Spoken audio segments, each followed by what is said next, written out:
Baiklah, selamat datang Bapak Ibu, rekan-rekan sekalian.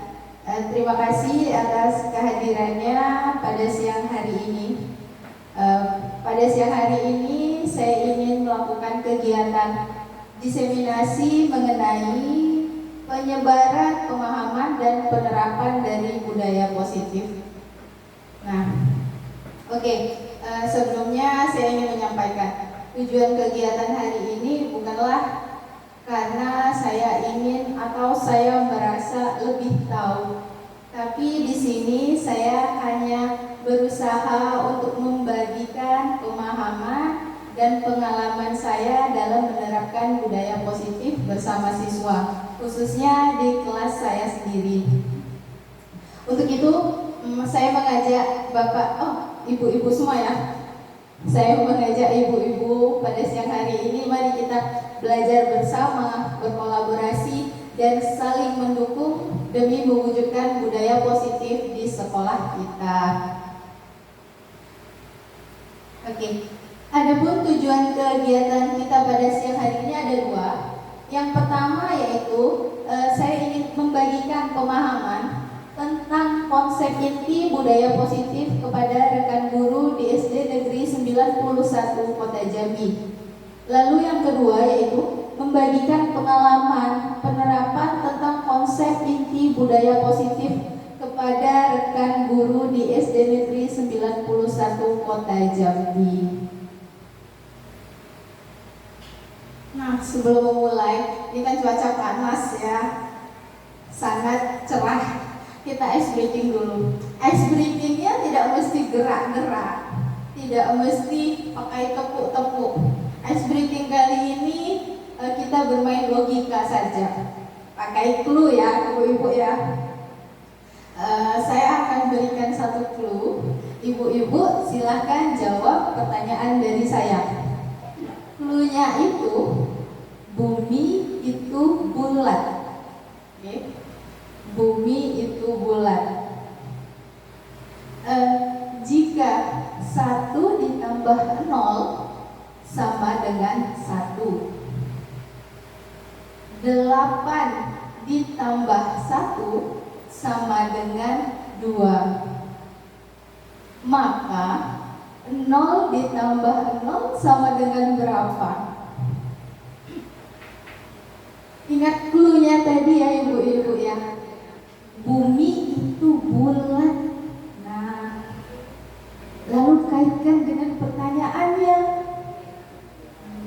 Jika 1 ditambah 0 sama dengan 1, 8 ditambah 1 sama dengan 2, maka 0 ditambah 0 sama dengan berapa? Dicoba, ayo. Wah, baru di awal sudah memancing diskusi ya ini. Ayo. 0 ditambah 0 sama dengan 2. Nah, kita coba sekali lagi ya. Clue-nya itu bumi itu bulat. Jika 0 ditambah 3 sama dengan 1, 8 ditambah 8 sama dengan 4, maka 8 ditambah 0 sama dengan berapa? Ayo. Clue-nya ingat, bumi itu bulat. 8 ditambah 0 sama dengan 3. Oke, masih bingung ya, penasaran? Pak, kita simpan dulu kebingungannya. Setidaknya saya sudah senang. Di sini sudah memancing diskusi interaksi ya. Jadi diskusi dengan tetangga di sebelahnya. Nah, sesuai dengan materi yang ingin saya sampaikan, yaitu tentang budaya positif. Terlebih dahulu kita harus tahu apa itu budaya positif. Budaya positif itu adalah suatu ekosistem yang mendukung bertumbuh dan berkembangnya anak didik dalam mendidik karakter-karakter yang baik agar mencapai keselamatan dan kebahagiaan sebagai individu atau masyarakat. Nah, budaya positif ini sendiri dapat dikondisikan atau dibuat sedemikian rupa agar mendukung karakter baik anak didik dan warga sekolah. Kemudian, upaya pengkondisian budaya positif ini dilakukan berdasarkan prinsip Among. Prinsip Among itu adalah salah satu prinsip yang dicanangkan oleh Bapak Pendidikan Nasional kita. Siapa? Oke, benar sekali, Bapak Ki Hajar Dewantara. Sesuai dengan semboyannya, Ing Ngarso Sungtulodo, Ing Madya Mangunkarso, dan Tutguri Handayani. Yang artinya ketika di depan sebagai seorang guru atau pendidik, kita menjadi atau memberikan contoh kepada anak didik kita. Ketika di tengah, kita memberikan motivasi kepada mereka. Dan ketika di belakang, kita memberikan dorongan atau semangat. Nah, itulah maksud dari prinsip Among yang diharapkan oleh Ki Hajar Dewantara. Oke, pada kegiatan diseminasi hari ini ada 8 konsep utama modul budaya positif yang akan saya sampaikan kepada ibu-ibu sekalian.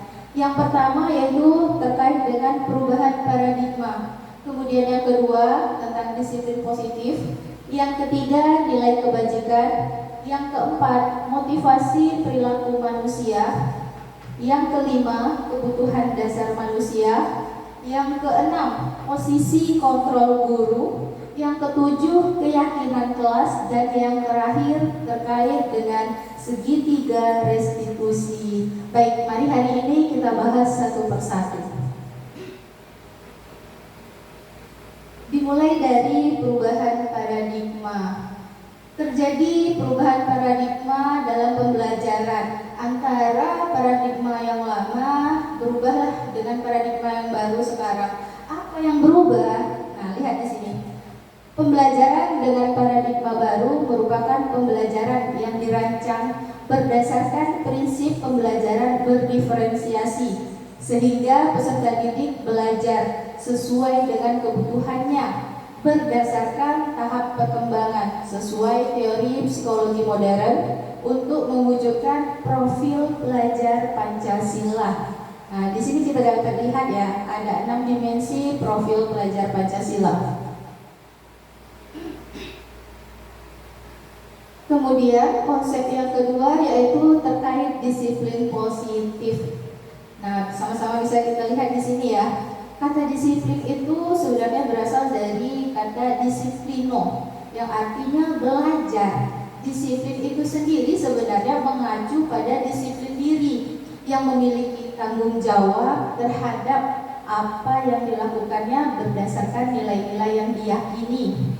Kemudian disiplin positif merupakan salah satu cara penerapan disiplin yang bertujuan untuk menumbuhkan kesadaran serta memberdayakan peserta didik tanpa imbalan, tanpa penghargaan, ancaman atau hukuman. Reward and punishment di dalam disiplin positif ini diharapkan tidak lagi diberikan oleh guru.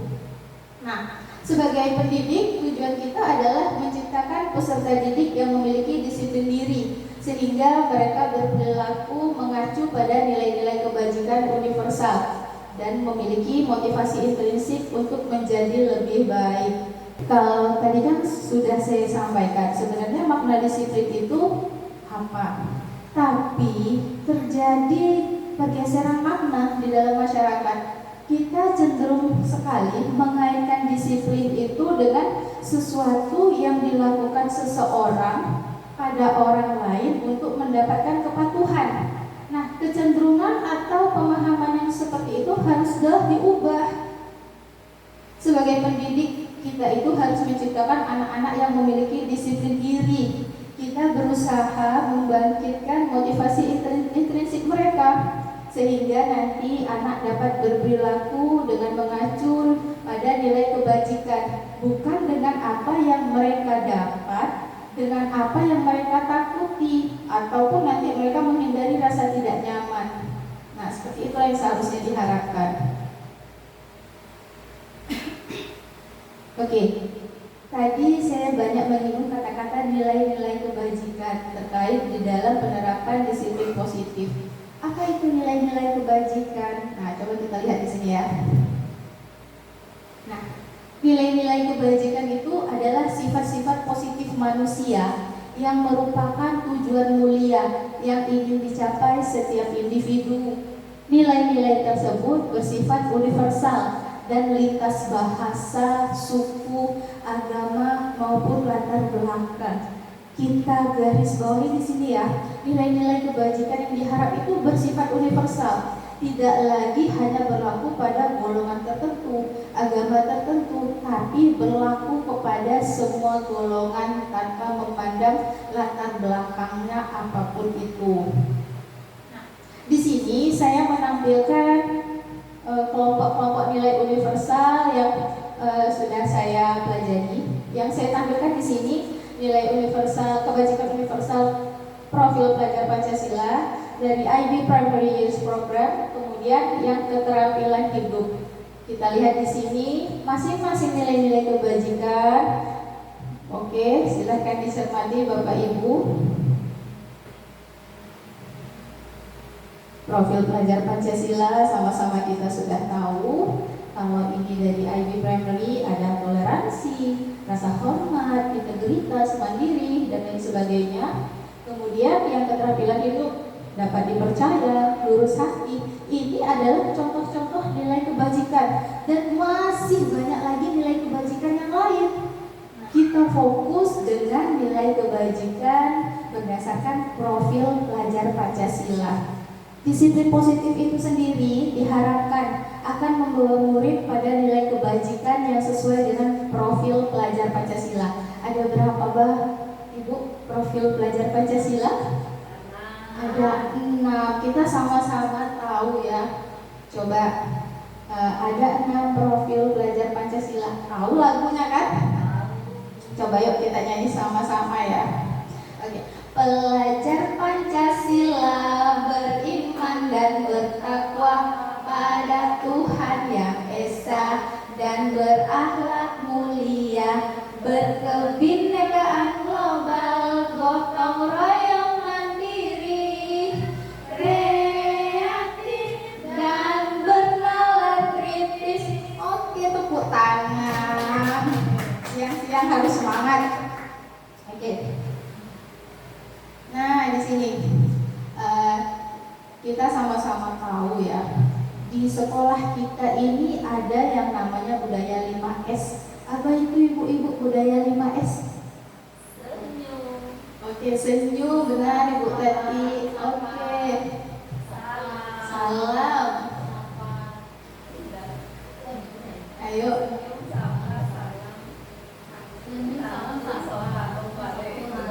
Oke, benar ya. Senyum, salam, sapa, sopan, dan santun. Nah, di sini ada tepuk 5S, di mana nanti kita ketika mengingatkan kepada anak-anak, biasanya mereka akan cenderung lebih mudah ingat ya tepuk 5S itu sendiri. Coba saya contohkan dulu. Kita pakai nada lagu Bila Kau Suka Hati Bilang Hore. Nah, itu nanti horenya diganti tepuk 3 kali ya. Saya nyanyi, ibu-ibu tepuk 3 kali, oke? Bila bertemu teman tersenyumlah, lalu ucapkan salam kepadanya. Sapa apa kabarnya, sopanlah terhadapnya, santunlah tanda sayang kepadanya. Nah, gitu. Jadi ini tepuk 5S. Nanti bisa kita biasakan ke anak-anak kita. Mereka akan lebih ingat yang seperti ini. Oke, next ya. Nah, kita masuk kepada motivasi perilaku manusia. Pada slide-slide sebelumnya saya sudah menyinggung tentang motivasi intrinsik. Artinya motivasi yang berasal dari dalam diri. Kita lihat di sini. Oke. Motivasi itu apa ya, Ibu-ibu? Bisa dibilang sederhananya motivasi itu sama dengan dorongan. Iya, dorongan dari dalam diri. Itu kalau yang intrinsik. Nah, motivasi motivasi itu kan merupakan dorongan dari dalam diri seseorang secara sadar atau tidak sadar untuk melakukan suatu tindakan dengan tujuan tertentu. Motivasi perilaku manusia itu ada 3 ternyata. Yang pertama, kita manusia cenderung melakukan sesuatu itu untuk menghindari ketidaknyamanan atau hukuman. Itu yang pertama. Lalu motivasi yang kedua, seringkali kita itu melakukan sesuatu untuk mendapatkan imbalan atau penghargaan dari orang lain. Dan yang ketiga, kita sering sekali melakukan sesuatu karena kita memiliki kesadaran kita ingin menjadi orang yang menghargai diri sendiri dengan nilai-nilai yang kita percayai. Nah, dari 3 motivasi perilaku manusia ini dikelompokkan menjadi 2 jenis. Motivasi yang pertama dan kedua itu merupakan motivasi eksternal. Artinya motivasi yang berasal dari luar. Iya. Mendapat stimulus dari luar barulah kita bereaksi atau memberikan respon. Sedangkan motivasi yang ketiga ini motivasi internal. Artinya motivasi yang berasal dari dalam diri kita sendiri. Kita melakukan karena kita punya kesadaran. Kita ingin menjadi orang yang seperti apa. Kita menghargai diri kita sendiri. Nah, inilah motivasi yang paling diharapkan. Lalu, nah ini biasanya terkait dengan peran kita sebagai seorang pendidik. Kita pasti sering sekali menemukan peserta didik itu yang melakukan sesuatu karena ada motivasi-motivasinya ya. Nah, kita bisa melihat dari apa yang terlintas di pikiran mereka atau apa yang mereka katakan. Ketika seseorang melakukan sesuatu karena menghindari hukuman, biasanya mereka akan berpikir seperti ini. Apa sih yang akan terjadi ketika saya tidak melakukannya? Artinya mereka takut dengan hukuman. Nah, ini yang motivasi pertama. Lalu, ketika seseorang melakukan sesuatu karena ingin mendapatkan imbalan atau penghargaan, biasanya alam bawah sadar mereka atau mereka akan bertolak dari pertanyaan, apa sih yang akan saya dapatkan ketika saya melakukannya? Artinya tetap dari luar. Nah, sedangkan motivasi yang ketiga, ini motivasi yang paling baik, di mana kita melakukan sesuatu karena menghargai diri sendiri.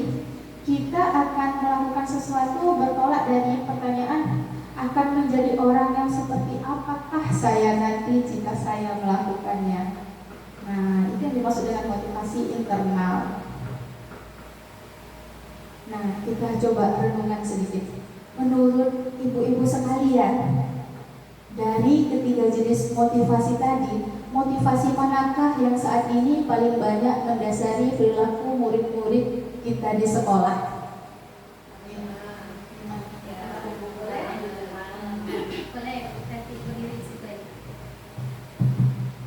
Kalau kita perhatikan dalam kehidupan sehari-hari di sekolah, motivasi yang ada pada siswa itu kebanyakan motivasi karena hukuman, kemudian motivasi karena imbalan atau penghargaan.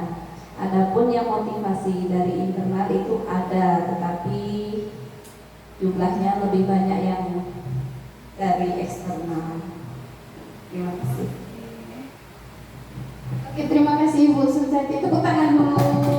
Oke, sepakat, saya sepakat, ibu-ibu pun juga sepakat. Karena kita sama-sama mengamati anak-anak itu cenderung melakukan sesuatu karena mereka takut akan hukuman atau ingin mendapatkan imbalan dan penghargaan.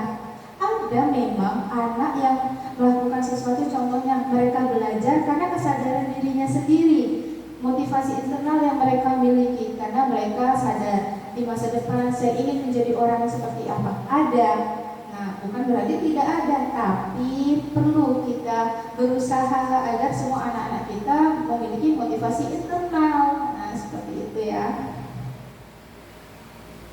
Nah, lanjut di konsep budaya positif yang kelima, yaitu tentang kebutuhan dasar manusia. ternyata kita sebagai manusia ini memiliki kebutuhan dasar yang tanpa sadar kita berusaha untuk memenuhinya. Nah, coba lihat di sini. Nah, ini. Kebutuhan dasar manusia itu adalah segala sesuatu yang kita lakukan untuk mendapatkan apa yang kita inginkan. Seluruh tindakan yang kita lakukan itu pasti memiliki tujuan tertentu, dan semua usaha terbaik yang kita lakukan adalah dalam rangka agar kebutuhan dasar kita terpenuhi dengan baik. Mari kita lihat apa saja sih kebutuhan dasar manusia itu. Nah, ini dari diagram ini bisa kita ketahui ya, kebutuhan dasar manusia ada 5. Yang pertama, bertahan hidup. Yang kedua, kebutuhan akan kasih sayang dan rasa diterima. Yang ketiga, kebutuhan akan kebebasan. Keempat, kebutuhan kesenangan. Dan kelima, kebutuhan penguasaan. Apa maksud dari kelima kebutuhan ini? Nah, lihat sini. Kalau kebutuhan hidup itu bisa kita kaitkan dengan sandang, pangan, papan. Nah, benar ya, kebutuhan dasar untuk bertahan hidup terkait makanan, pakaian, dan tempat untuk tinggal. Lalu kebutuhan akan kasih sayang. Apa contohnya? Rasa diterima, dipedulikan, berbagi, kerjasama, menjadi bagian dalam kelompok. Nah, jika kita kaitkan dengan peran kita sebagai seorang guru, seorang siswa itu pasti memiliki kebutuhan kasih sayang dan rasa ingin diterima.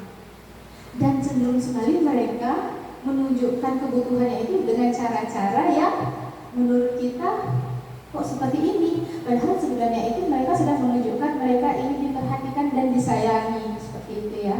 Lalu yang ketiga, kebutuhan akan kebebasan. Biasanya kebutuhan ini kita tunjukkan dengan kita ingin menunjukkan bahwa kita ini orang yang mandiri, atau siswa ingin menunjukkan dia anak yang mandiri. Siswa ingin diberikan pilihan. Kemudian kita berusaha untuk mencoba hal-hal yang baru, dan cenderung orang yang ingin memenuhi kebutuhan terkait kebebasannya, mereka berusaha untuk mampu mengendalikan dirinya tanpa dikendalikan orang lain. Nah, terkait bebas kan, nah seperti itu. Kemudian yang kebutuhan keempat adalah kesenangan. Nah, ini kebutuhan kesenangan ini memang kebutuhan dunia anak-anak ya, jangan anak-anak, kita yang dewasa aja pasti memiliki kebutuhan kesenangan. Terutama anak-anak, mereka butuh bermain, mereka butuh humor, antusiasme, dan tertawa. Sedangkan kebutuhan yang kelima yaitu penguasaan, terkait harga diri, keinginan untuk dianggap berprestasi, memimpin, diakui, dan didengar. Nah, ini contoh-contoh dari 5 kebutuhan dasar manusia.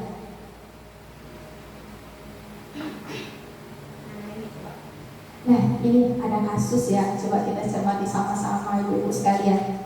Ibu Ria, seorang guru kelas 5 SD, sedang bingung menghadapi ulah salah satu murid di kelas bernama Agus.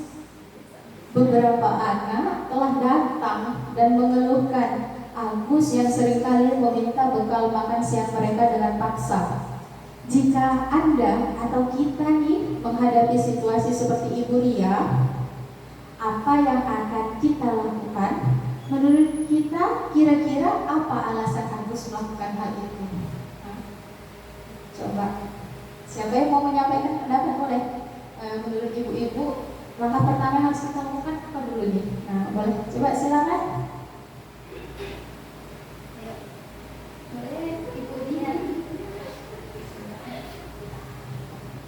Baik, saya akan mencoba mengemukakan pendapat saya tentang permasalahan yang dihadapi oleh Ibu Ria, dan apa sih kira-kira alasan Agus melakukan hal tersebut ya. Mungkin sebagai guru untuk menghadapi sikap Agus seperti itu, mungkin pertama kali yang kita lakukan adalah melakukan pendekatan terhadap Agus sendiri dengan memperhatikan memperhatikan latar belakang dia, alasan dia mengapa dia melakukan hal tersebut. Terus kita juga memperhatikan lingkungan di sekitarnya, terus bagaimana kondisi dia di lingkungan keluarganya. Mungkin itu dulu yang sepertinya yang harus dilakukan Ibu Ria, dan selanjutnya nanti bisa dilakukan tindakan-tindakan atau arahan-arahan yang lebih baik lagi. Sedangkan untuk alasan Agus tadi, mungkin kebutuhan yang harus dipenuhi oleh Agus itu mungkin dia ingin perhatian ya, mungkin lebih mau diperhatikan, dia diterima bahwa dia itu ada di sekitar teman-temannya, seperti itu. Oh, boleh menambahkan, silakan Ibu. Selesai. Oke, mau menambah sedikit. Kayaknya kebutuhan yang belum terpenuhi dari Agus itu kebutuhan yang pertama tadi, sandang, pangan, papan. Kemungkinan ini dari pangannya. Karena apa? Si Agus minta makanan, mungkin dia di rumah belum sarapan. Nah, kita belum tahu orang tuanya kenapa tidak menyiapkan sarapan atau kemana-mana, kita kan belum tahu alasannya. Jadi kayaknya kebutuhan yang tadi, sandang, pangan. Oke, terima kasih Bu.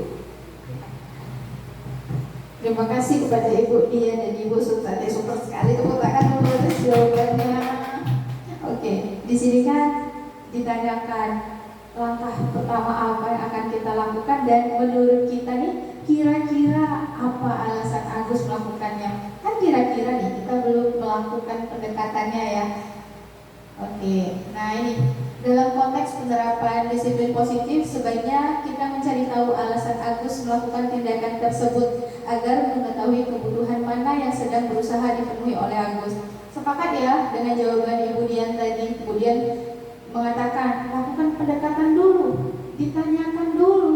Jadi untuk mencari tahu alasan, silahkan dipanggil Agusnya, ditanya dulu. Setuju sekali. Nah, di sini ada alasan kira-kira dari 5 kebutuhan yang ingin dipenuhi oleh si Agus.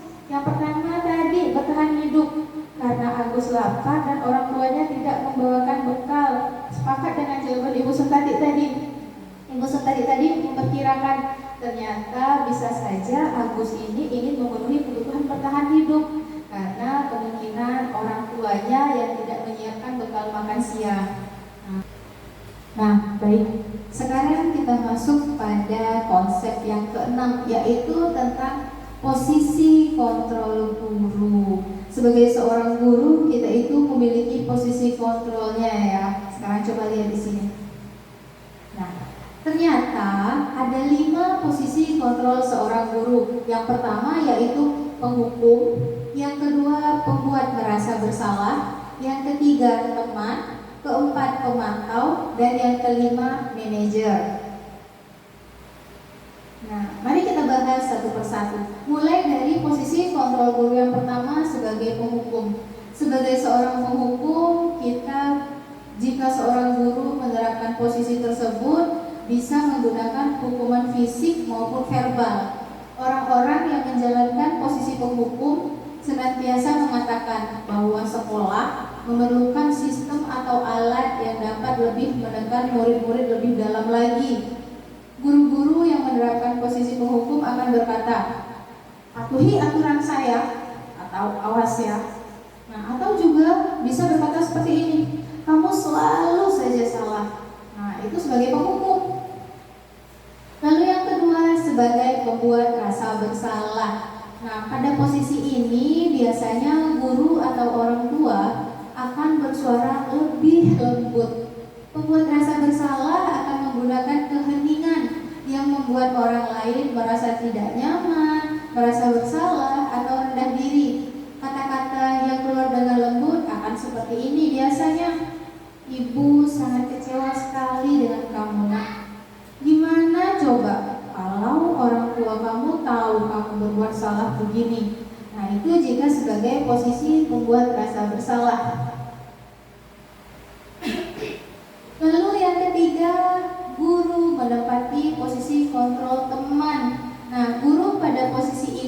tidak akan menyakiti murid, namun akan tetap berupaya mengontrol murid melalui pendekatan persuasif.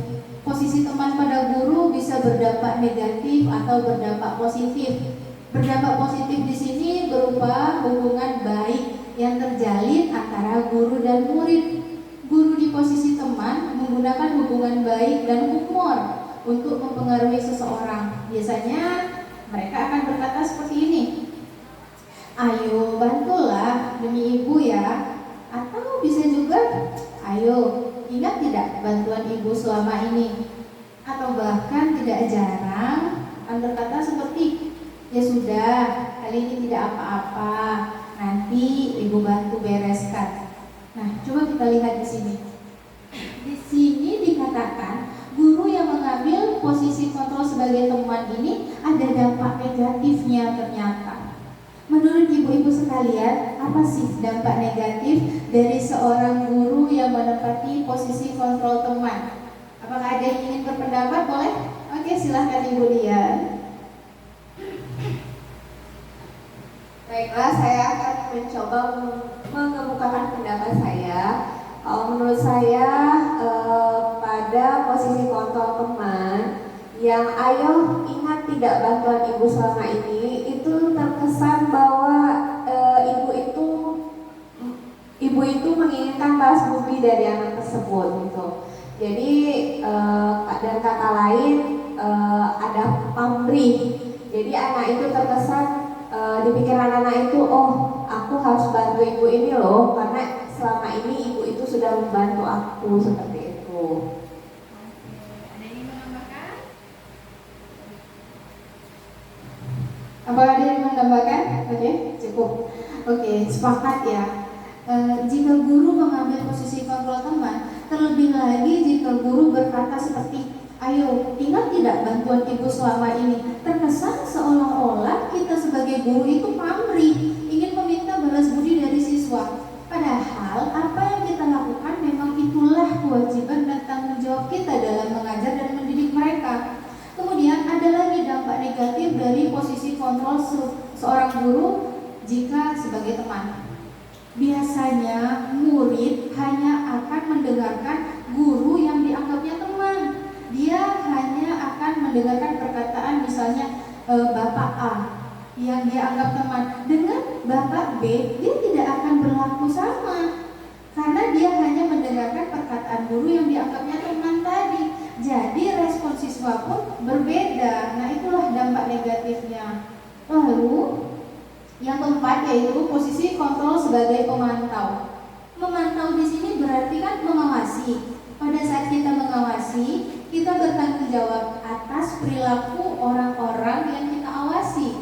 Posisi pemantau berdasarkan pada peraturan-peraturan dan konsekuensi. Dengan menggunakan sanksi atau konsekuensi, kita dapat memisahkan hubungan pribadi kita dengan murid sebagai seseorang yang menjalankan posisi pemantau. Nah, pertanyaan yang diajukan itu biasanya seperti ini. Peraturannya apa? Tanya kan, apa yang telah kamu lakukan? Sanksi atau konsekuensinya apa? Nah, itu sebagai pemantau. Lalu yang terakhir, posisi kontrol sebagai manajer. Nah, posisi kontrol manajer ini yaitu posisi di mana guru berbuat sesuatu bersama murid. Kita mempersilahkan murid untuk mempertanggungjawabkan perilakunya, mendukung murid untuk menemukan sendiri solusi atas permasalahannya. Nah, seorang manajer yang telah memiliki keterampilan di posisi teman maupun pemantau, sewaktu-waktu dia bisa menempati posisi itu kembali bila diperlukan. Jika guru tersebut menempati posisi manajer. Jika kita menginginkan murid-murid kita menjadi manusia yang merdeka, mandiri, bertanggung jawab, maka kita perlu mengacu kepada restitusi yang dapat menjadikan murid kita sebagai manajer bagi dirinya sendiri. Nah, di sini penekanannya itu bukan pada kemampuan membuat konsekuensi atau sanksi, namun kita berharap dapat berkolaborasi dengan murid bagaimana memperbaiki kesalahan. Biasanya jika kita menempati posisi manajer, kita bisa berkata seperti ini. Apa yang kita yakini, nak? Atau jika kamu meyakininya, apakah kamu bersedia memperbaikinya? Nah, seperti itu ya.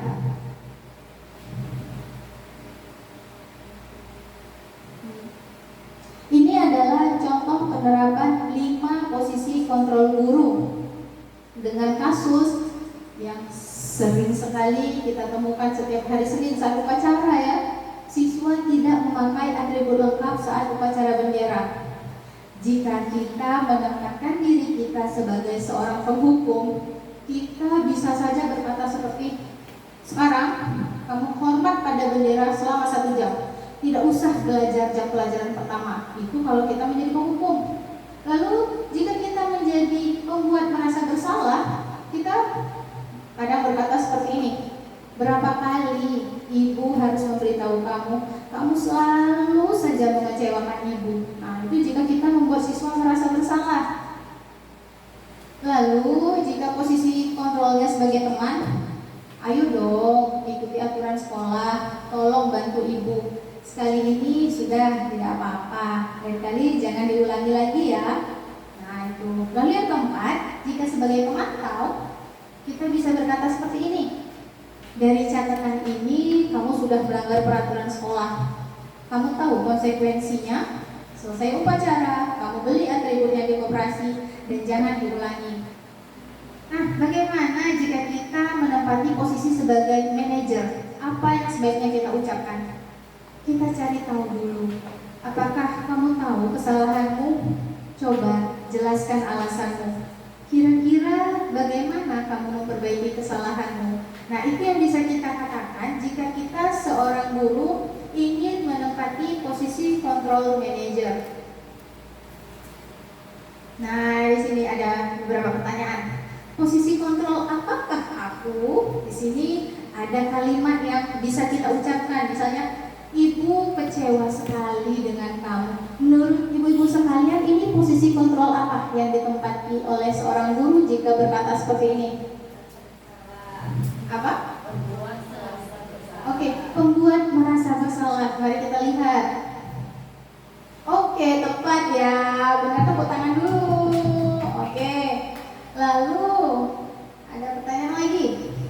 Nah, bagaimana jika seorang guru berkata seperti kamu tidak pernah benar melakukannya? Ini posisi apa yang sedang kita tempati? Penghukum, yakin nih? Yakin. Oke, kita cek ya. Oke, benar. Sebagai penghukum ya. Lalu ini, coba ceritakan alasan mengapa kamu terlambat datang ke sekolah. Sebagai manajer, kita cek. Oke, benar. Oke. Nah, lihat di sini. Oh, ada lagi. Dari 5 posisi kontrol guru, posisi kontrol mana yang sebaiknya dilakukan seorang guru?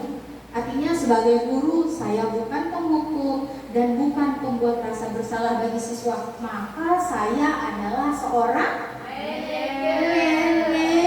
Sepakat ya. Semoga kita semua bisa menempati posisi kontrol manajer bagi siswa kita. Amin ya rabbal alamin. Nah, sekarang kita masuk pada konsep yang ke-7, yaitu terkait dengan keyakinan kelas. Oke. Pasti saya yakin ibu-ibu sudah sering mendengar keyakinan kelas ya. Lihat sini. Mengapa sih keyakinan atau kesepakatan kelas? Mengapa tidak peraturan kelas saja? Nah, kira-kira apa alasannya? Coba dilihat. Ternyata antara kesepakatan dan peraturan itu berbeda. Perbedaan yang pertama, kalau peraturan dibuat oleh satu pihak, misalnya dibuat oleh guru yang wajib dipatuhi oleh siswa, tanpa kita mencari tahu apakah siswa setuju atau tidak, sehingga sifatnya memaksa. Bisa saja di kelas ada peraturan dibuat guru, ditempel peraturan kelas 5, 1, 2, 3, 4, 5. Siswa nggak tahu dari mana datangnya. Yang jelas guru hanya berkata, pokoknya kalian ikuti semua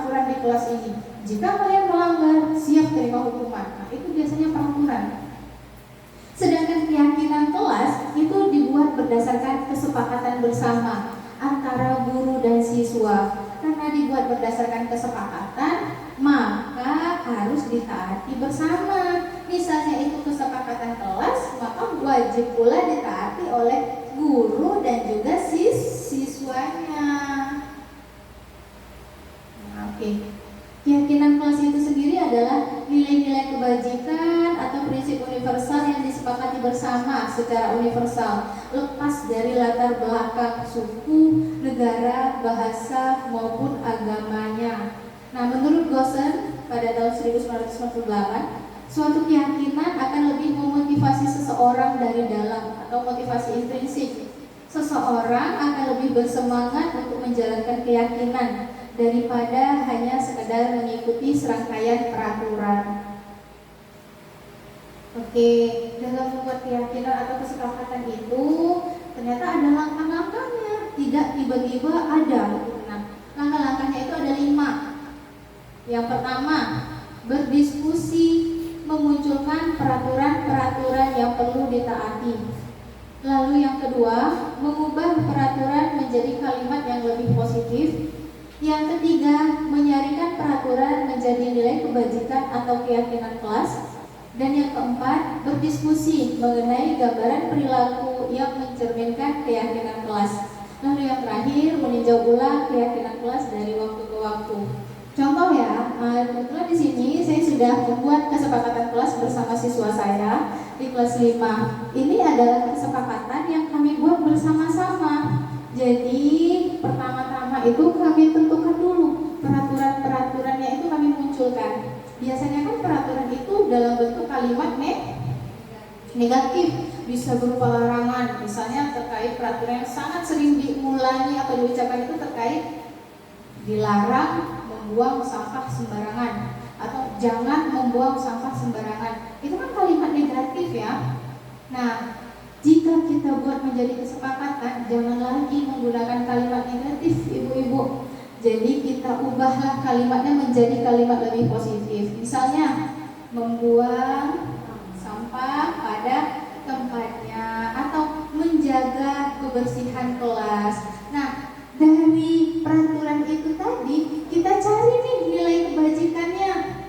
Kira-kira terkait membuang sampah pada tempatnya itu nilai kebajikan apa yang mau kita tanamkan?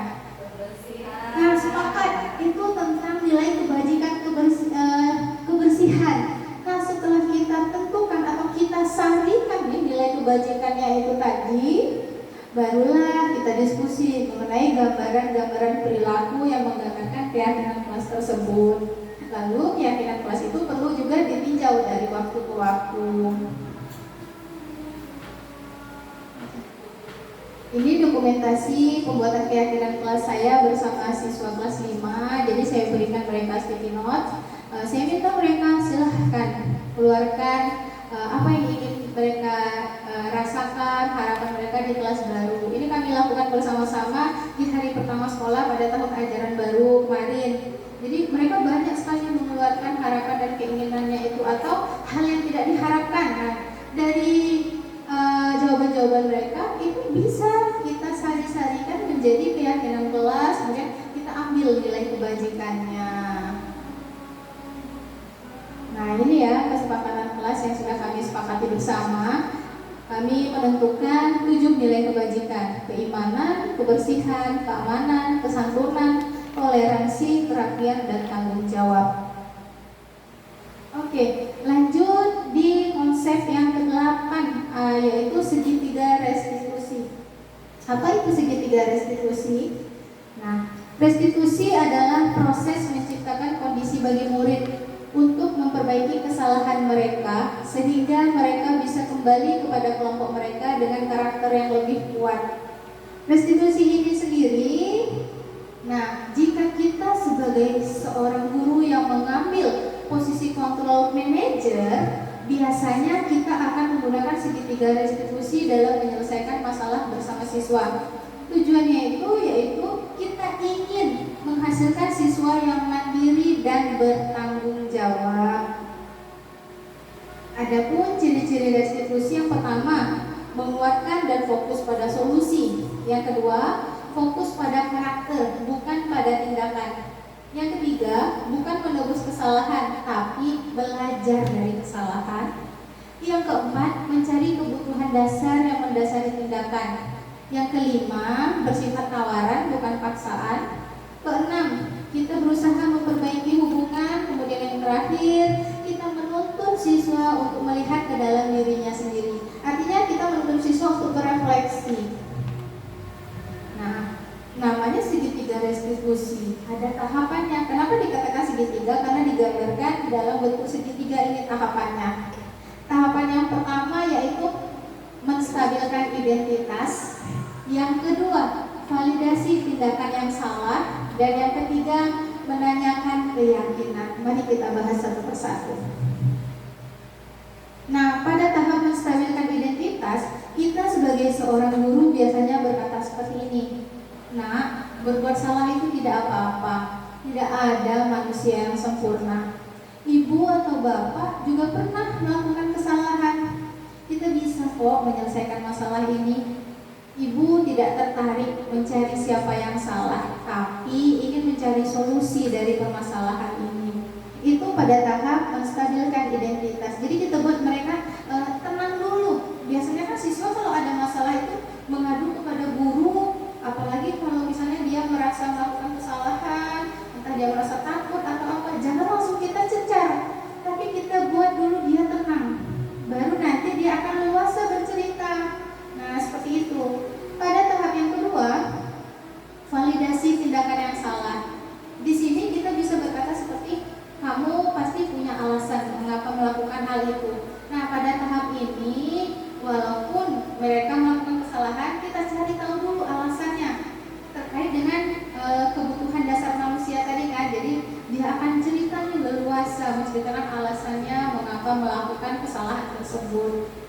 Lalu pada tahap yang ketiga yaitu menanyakan keyakinan. Kita bisa bertanya seperti ini.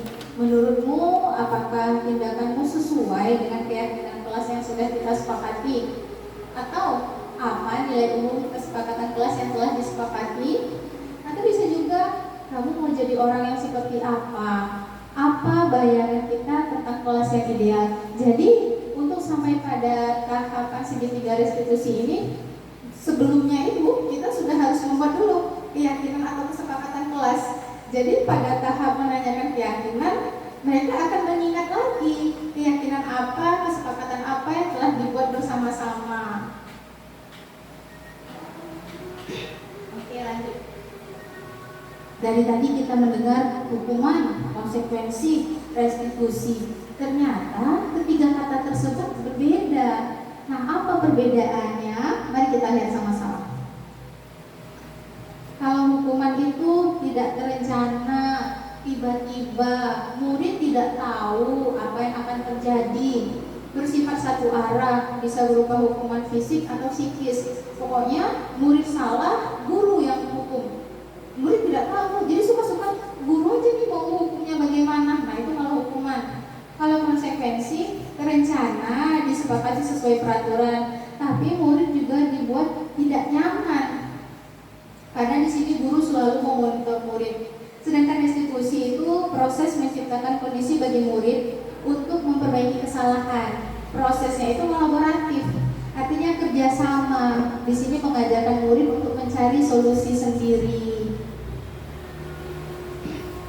Nah, ini untuk lebih menguatkan pemahaman kita bersama, mari kita menonton film pendek berikut ini.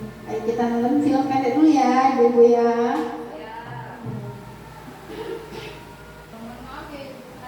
Speakernya ada masalah, jadi laptopnya saya majukan ke situ aja ya.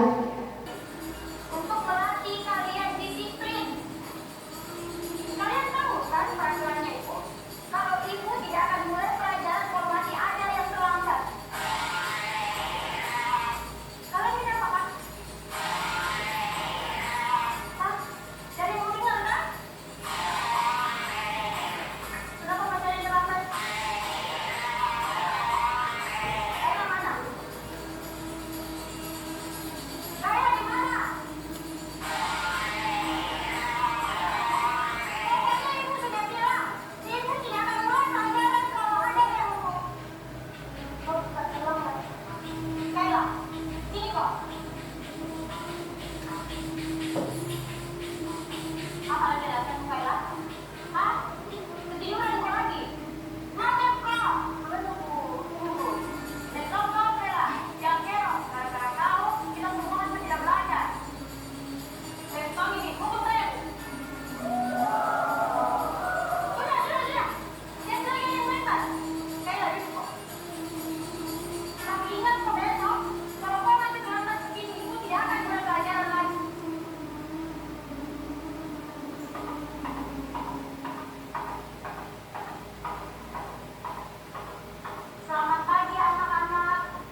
Sudah 1 jam lebih ini Kayla tidak datang.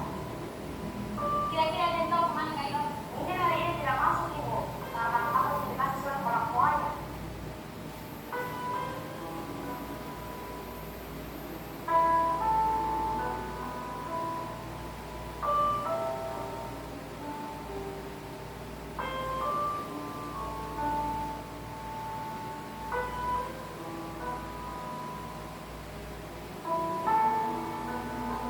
Pagi anak-anak.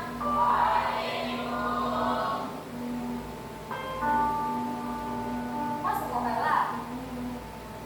Udah kan mau lagi. Kayla ke depanku. Kenapa? Berdiri kok. Hari ini saya sudah terlambat kok dan langsung terburu. Kok tak masuk kok? Sekarang jelaskan kok kepada kita semua di sini kenapa kok selalu terlambat dan malam kemarin kok tidak masuk. Kayla, jelaskan kok. Bicara kok. Kayla.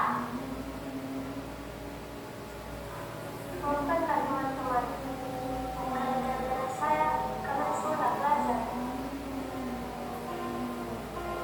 Hari pertama saya terlambat karena rumahku udah mau berjalan.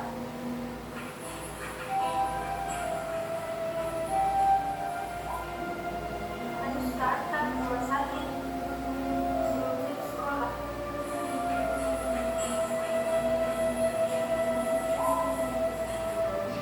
Hari kedua terlambat ke sekolah karena harus ke rumah sakit. Suatu makanan rumahku masih di sekolah. Hari ketiga kemarin saya tak masuk sekolah.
Bagaimana ibu-ibu sudah ditonton film pendeknya? Ada yang terharu ya ibu secantik. Nah, saya jujur, saya sudah beberapa kali menonton film ini. Tapi ketika adegan si Kayla bercerita alasannya, itu selalu saya tidak tahan.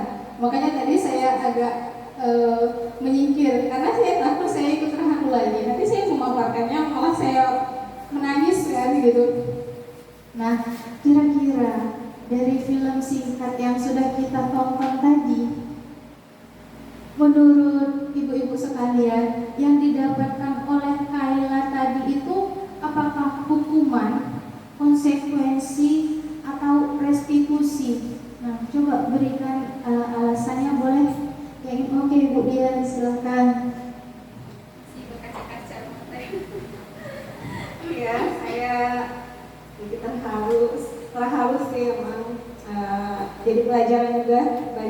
semangat guru ya. Jadi jangan serta-merta ketika anak didik itu ada satu kesalahan atau membuat suatu tindakan yang belum kita tahu apa yang mendasarinya, sebaiknya kita gali dulu lah informasi dari mereka ya. Jadi dari film pendek tadi menurut saya yang didapatkan oleh Kayla tadi berupa hukuman yang sudah dijelaskan tadi, bahwa hukuman itu adalah sesuatu yang diberikan atau yang dibuat oleh satu orang atau satu arah tanpa ada kesepakatan seperti konsekuensi tadi. Kalau konsekuensi kan ada kesepakatan, oh ini loh kalau kalian melakukan kesalahan ini konsekuensinya. Sedangkan yang didapat oleh Kayla tadi menurut saya hukuman tanpa ibunya tadi, gurunya tanpa mencari tahu dulu apa alasan Kayla tersebut, mengapa dia terlambat. Itu sih menurut saya. Mungkin Bu Tati bisa menambahkan.